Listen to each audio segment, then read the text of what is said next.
Hello and welcome to Grindline TV with me, your host Aaron. And today we're headed over to Japan where my eldest brother lives to talk about the band Retch and their album Anathema. Now, a couple of things. They're based in Japan, but I believe they are American. So, yeah, Japanese band, whichever. They're in Japan. And another thing is that this isn't the same Wretch that put out the brutal death grind masterpiece that is Benoit Babyheads. No, this is a different one.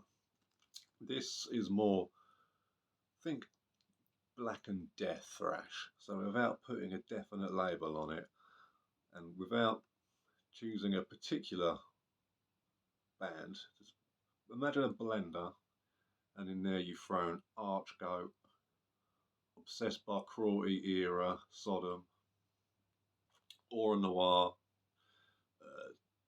Destroyer 666, Beherit, Antediluvian, and a bunch of other thrash bands that you might be into.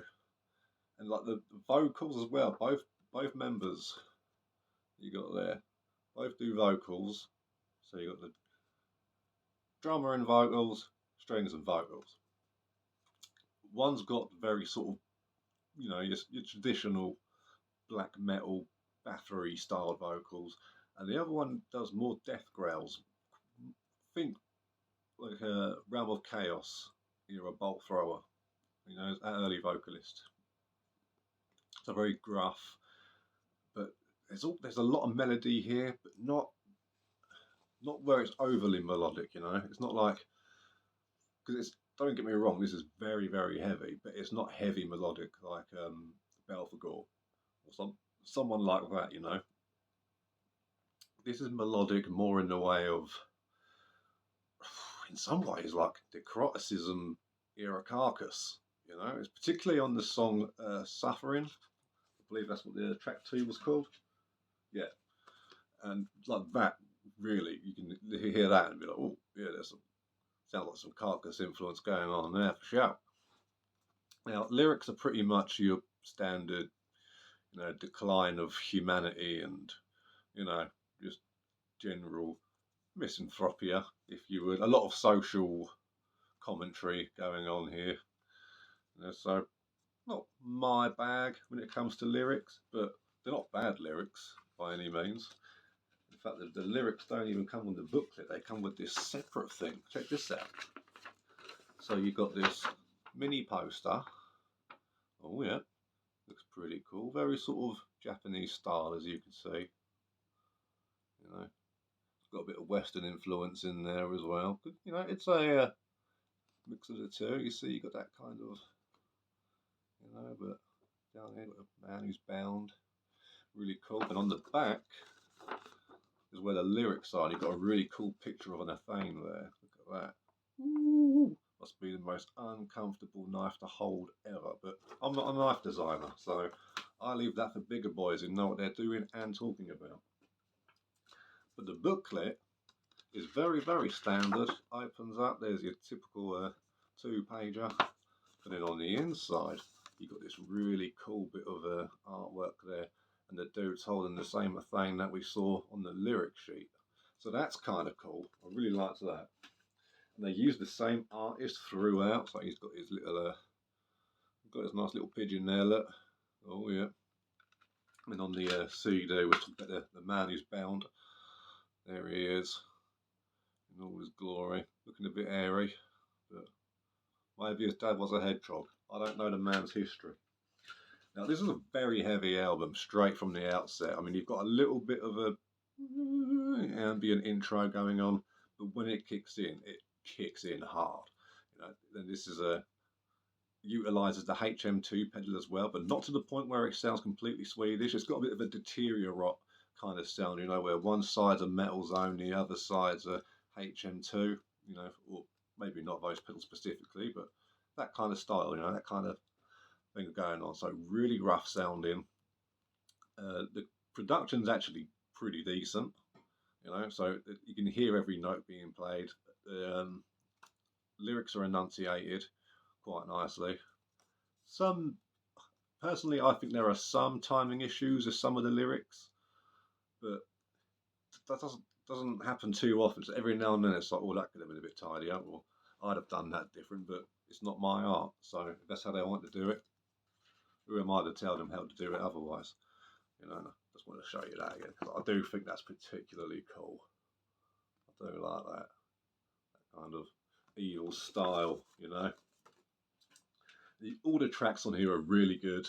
Well, I could live without the flood, because that's just a 2 minute long sort of ambient pad synthesizer thing going on. But other than that, this is a really solid release. You know, it's got, like I mentioned before, it's crushingly heavy. It sounds like it's normal sort of C standard, C sharp standard kind of sound to it. It's got riffs of all different varieties, bit of grooviness in there, but not that sort of, you know, jump up and down groove, you know, that nonsense.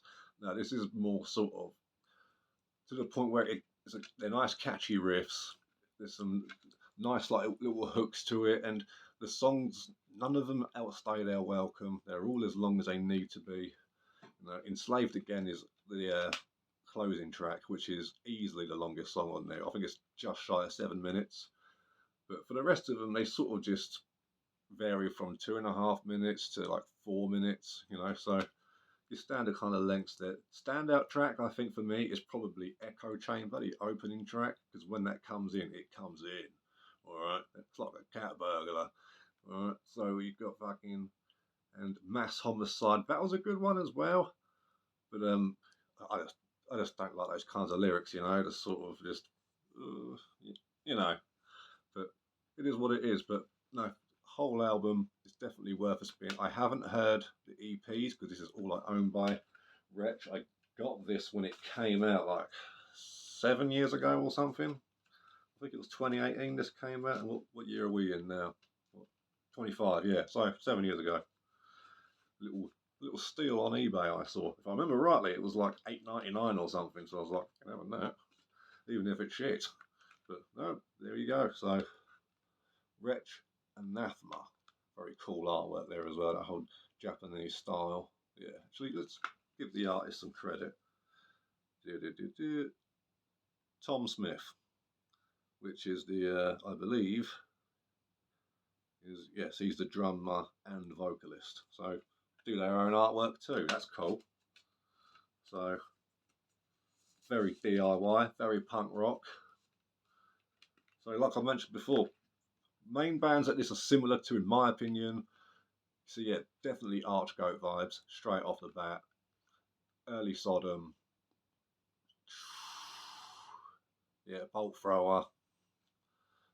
But, again, not so much musically with Bolt Thrower. Like the vocals and stuff like that are very, but yeah, just very cool. It's blackened Deathrash. Okay, you can't go wrong.